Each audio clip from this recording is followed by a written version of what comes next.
Clearance sales update po namin is possible lang po. Bali, more on inquiries lang po yung nasa store exclusive po namin. Then, ito naman po yung mga posting po namin everyday with done orders po.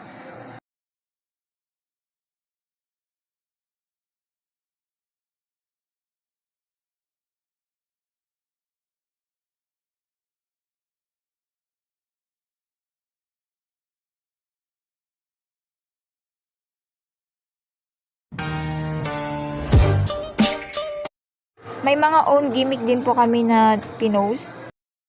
Don't nobody else make me feel like. Ang pinakamabenta po dito is ito po yung sa Dry Fit Premium po namin. Then yung iba is more on inquiry na din po. Bali, ang nilalagay po namin sa mga posting po namin is yung mga slow moving items po namin.